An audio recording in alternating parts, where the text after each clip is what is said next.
Yeah, the other class, come on up on the front so we can get started with our review. And I think we've had enough good mornings. We just gonna get started with our review.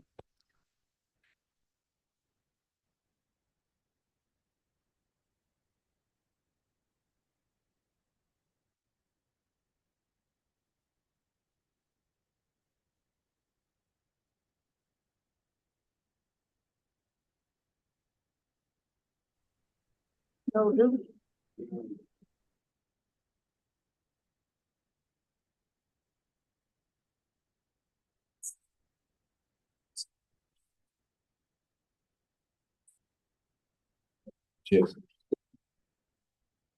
What did Paul say he was doing with the Corinthians? He was pleading with them. Pleading with them. Something was going on in Corinth. Paul was pleading with them to make absolutely sure they were aware of what was going on. What did Paul intend to correct when he came to that city? The idea of whether he was an apostle or not. Yeah, whether he was really, they was talking about him, saying he was not.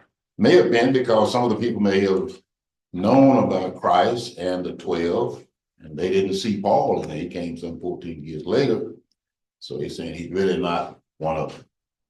So how did Paul describe the weapons of the Christians, us? Mighty in God for pulling down strongholds. Yeah, he said they're not carnal. He said these will do some things that regular weapons cannot do. What did Paul say the Christians, that's us, must take and make captive? Everything that exalts itself against the knowledge of God. Amen. Anything against God, we gotta capture it, get rid of it, use our weapons. Now, we don't just destroy it, we just get rid of it and not use it. What did Paul instruct the Corinthians church to avoid? He told them not to look at things according to an outward appearance. Yeah, don't look at me on the outside. It's look at the inside. The inside means the work that he is doing. So what practice is unwise? What practice is unwise? What practice is unwise? Well, I have self-promotion shows a lack of wisdom. Yeah, and compare yourself to somebody else. You ain't no better than nobody else. Amen. Because we all have Sin. and fallen short of the glory of God. So you don't compare yourself. Your singing, I sing better than you, I pray better than you. You just as bad off as the person you think is bad. So Paul said, y'all just chill off on all that because we don't know.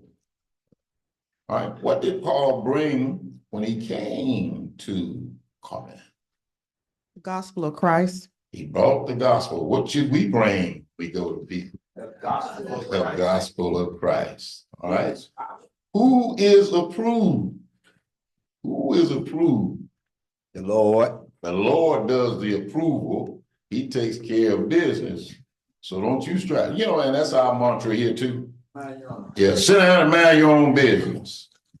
Be getting up in nobody's face, trying to tell them what they need to do and how they need to do it. That's not our responsibility. The Lord approve or disapprove. What really marks a person as being a Christian? Really marks. If Christ dwells within them. Right, dwells in The reality of Christ in him. permanently. Yeah.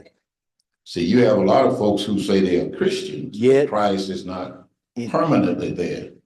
See, there's a difference between being a Christian, that's a member, right. and being a disciple. That's A disciple has Christ in them. A member just show up every once in a while. Oh, hush now. So if you have Christ in you, you're going to show up every time. Yes, sir. All right.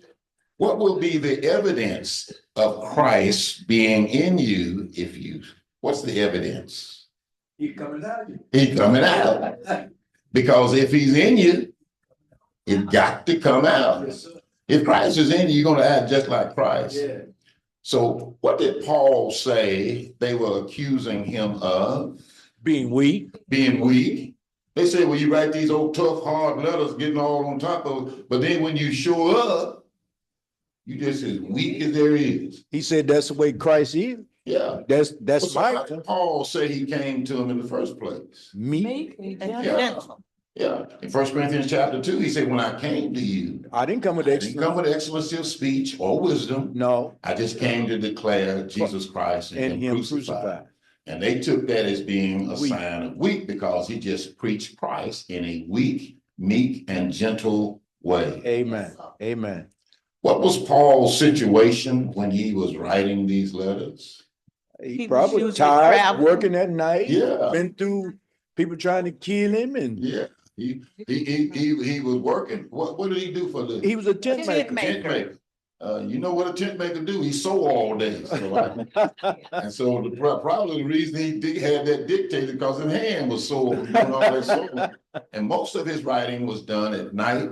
So therefore his thoughts may have changed somewhat. That's why the scholars say that some of the writings, their topic changed. What are the weapons of the flesh and the world, those carnal weapons? What are they? Coercion, Coercion. pressure groups. Pressure, lipless, violence, protest. Hatred.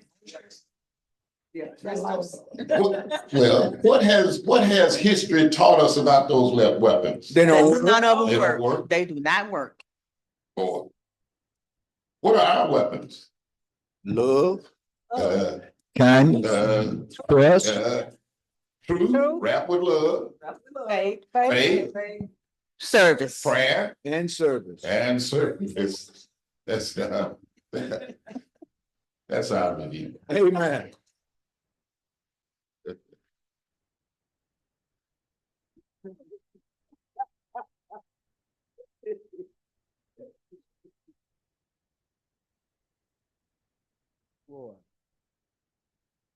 Say amen again. Amen. I thank Brother Carter with the adult in-depth class, did an outstanding job with the review. Next week will be the elite adult class, so be ready to go. All right, at this time now we ask that brothers.